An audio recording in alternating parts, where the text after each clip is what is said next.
So there is a bio, I think, of Dr. Khapekar in the program. So Ravi was one of 26 students that came to our campus in March of 2008.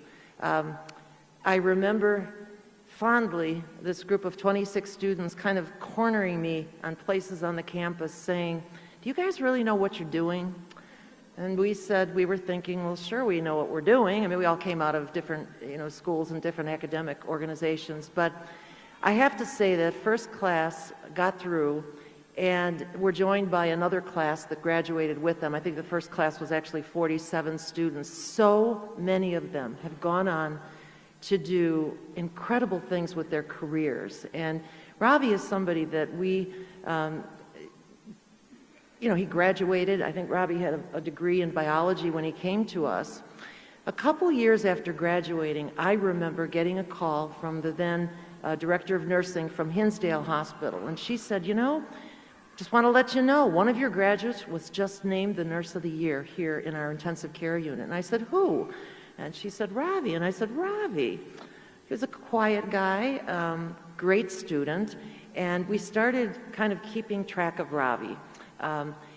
Ravi, I think it was December of 2017, graduated with his doctorate in nursing practice, nurse anesthetist from Rush, which is where I graduated from. So really, I mean, this was a journey from 2010 to 2017-ish, around there, and he is a practicing nurse anesthetist now, and some of you may see him in your clinical practice. He is up at the Northwestern Huntley facility, Centegra facility up there.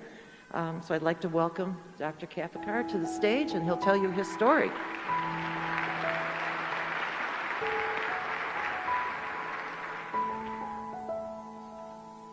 Thank you, Dr. Snow, for that introduction. Oh, sorry, my boss is calling me right now. My speech is on here. Okay. Good afternoon, and a big round to you guys. I very precisely remember where you guys are now. Some of you that have taken the NCLEX probably don't have as much anxiety as the other half that hasn't taken it yet and can really enjoy it. Either way, you guys will all get there. Being a keynote speaker and being given the task to provide advice to future nurses, especially to a lot of those I have not even met yet, is a very difficult task. It gives me palpitations, makes me tachycardic, tachypnic, causes me to sweat to levels of hyperhidrosis. So there's an undershirt under here in case this all gets soaked. We're good. This anxiety and this fear is once again very familiar, just like when I started Chamberlain back in 2008. It pushed me to conquer what I fear and has made it a very gratifying dopamine-releasing task to prepare this speech. And it's truly a great honor to be invited back to this speech, and congratulations that I get to give to you guys as fellow nurses. I want us all to take a moment and appreciate what we are celebrating, but more importantly, with whom. We're amongst some of the most caring and passionate group of people in the world. We as nurses are compassionate, but let's not forget our friends, family, loved ones, and even pets that have gotten you through this program. So let's give them a big hand.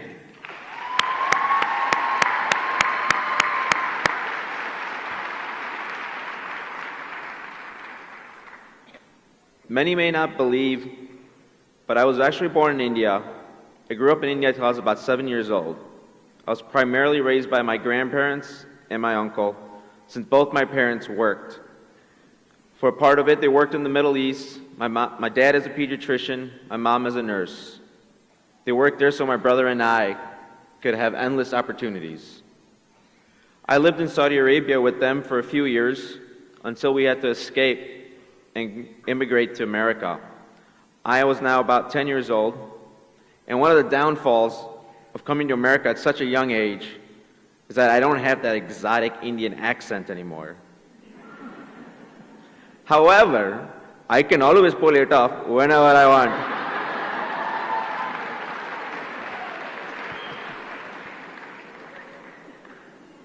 I started school here in the 5th grade, and it was challenging for me because English wasn't always my best language.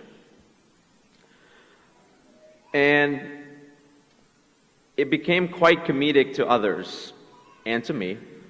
The accent can break tension very easily. However, there were many words that I could not pronounce, one being rendezvous. Yeah, never figured that one out. There were days in junior high where we had to read to the class, and I remember going home, crying to the laughter heard from fellow classmates. This struggle bogged down my education, and I soon lost interest in school. I lost the desire to keep learning and to make friends. I just thought everyone would laugh at me. I struggled through junior high, into college, and even to this day. I had no idea what I wanted to do or what I wanted to be. My parents had almost given up on me, mainly because I pushed them away. I thought they didn't understand my struggles. Little did I know, they knew exactly what I was going through. They were there for me even while I was pushing them away. They were there to support me, even with the minimal time they had, working 16 to 20-hour days.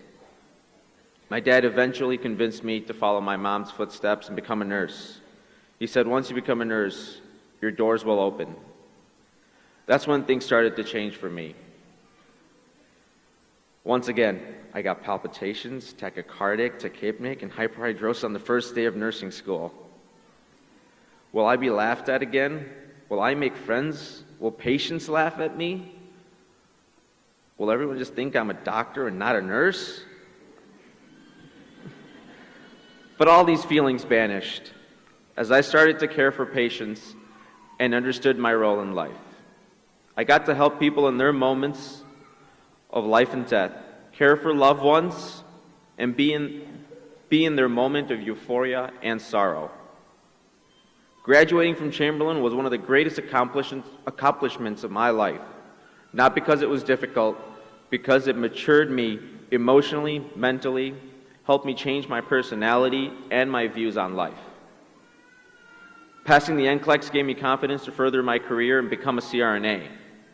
I applied to programs where I knew I had a great chance of acceptance. And then I did a long shot school, just for fun. I like to stress myself out. I was accepted to the highly ranked Rush University's CRNA program. Little did I know what I was getting myself into. I started to struggle in school. I had to go to clinicals that could last anywhere from 12 to 24 hours, take call, work on my DNP, study for classes, read numerous chapters, study for boards, and forget about friends and family and anything else socially. I struggled so much that I eventually got a medical eval done. At first we thought it might be ADD. So I was prescribed some medication that didn't help. So then I finally went through a thorough neuropsych evaluation. That is when I come to find out that I actually have a slightly above average IQ, just slightly. Then why was I struggling? Why was I just lazy? Did I just not care? I couldn't put my finger on it. I put many hours into it. I would still struggle. Then the physician did one last test, which they normally don't do on adults who are in a competitive graduate program working towards a doctorate in anesthesia. It was a reading test. I have dyslexia. I come to find out that I read at a 6th grade level.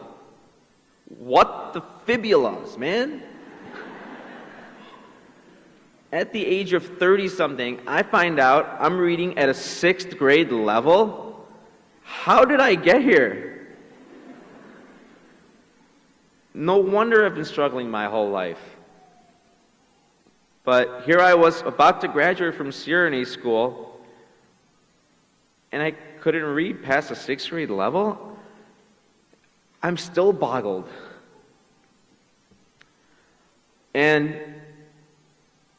That's when I started having some stress and some more anxiety. Am I going to graduate? Am I going to be able to pass these boards? Am I going to be able to become a CRNA? Am I going to have to go back and pay all these loans back? How am I going to do this? That is when I had flashbacks of meeting patients who had spoken their last words to me, holding hands with dying patients, with me being the only person in the room. Seeing the joy and relief of on a mother's face as their newborn cries for the first time, and everything in between. It gave me the strength to continue to push hard and to realize that there is an enormous amount of people who would do just about anything to be in my shoes. And I had to thank my parents for giving me that opportunity. There was no turning back. I had to find a way. Having dealt with this for so long and not knowing it, I had developed excellent critical thinking skills. Using those skills, I was able to graduate, pass my boards, and now working happily, loving CRNA life. And I knew that I wanted to continue to make a difference in this world and continue to touch lives. And that's when I realized I'm still a nurse at heart, and nurses can affect the lives of all, in hospitals and clinics and in everyday life. I could tell you all my stories, but I'm sure each of you have your own. And if you don't, look closer. I guarantee you, you'll find it. So nurses, be extraordinary. Because you guys are at the crossroads of lifting human spirits to be extraordinary. Congratulations, class of 2020.